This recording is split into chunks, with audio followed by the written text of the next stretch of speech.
योगेन मामध्यायन्तु उपासते तेषामहं समुद्धर्तां किं संसारसागरात् भवामि याचरात् पार्थ मय्यावेशितचेतसां मय्येव मनः आधत्स्व मयि बुद्धिं निवेशय निवसिष्यसि मय्येव तौ त्वं न संशय अगचित्तं समाधातुं न शक्नोषि मय्यनम् अभ्यासयोगेन ततो मामिच्छाप्तुं धनञ्जय अभ्यासेऽप्यस्मर्थोऽसि मत्कर्म परमो भव मदर्थमपि कर्माणि कुर्वन् सिद्धिमवाप्स्यसि अथेतदप्यशक्तोऽसि कर्तुं मद्योगमाश्रितः सर्वकर्मफलत्यागं तथा श्रूयतात्मवान् श्रेयो हि ज्ञानमभ्यासात् ज्ञानाध्यानं विशिष्यते ध्यानात् कर्मफलत्यागः त्यागात् शान्तिरनन्तरम् अद्वेष्टा सर्वभूतानां मैत्रः कर्म एव च निर्ममो निरहङ्कारः समदुःखसुखक्षमे सन्तुष्टः सततं योगी यथात्मा दृढनिश्चयः मयि अर्पितमनो बुद्धिः यो मद्भक्ता स मे प्रियः यस्मान्नो जुजते लोको लोकान्नो जुजते च यः हर्षामर्षभयोत्सवे मुक्तः स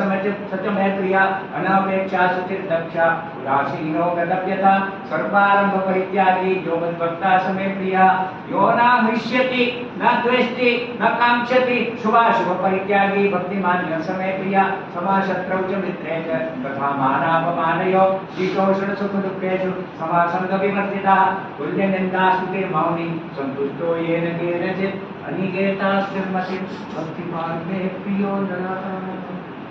ये तु धर्म्यामृतमिदं यथोक्तं पर्युपासते श्रद्धाना मत्कर्म भक्तास्तेऽतीव मे प्रियाः ओम तत्सदिति श्रीमद्भगवद्गीतासु उपनिषत्सु ब्रह्मविद्यायां योगशास्त्रे श्रीकृष्णार्जुन संवादे भक्ति योगो नाम द्वादशोऽध्याय हरि ओम तत्सत् हरि ओम तत्सत् हरि ओम तत्सत् श्रीकृष्णार्पणमस्तु।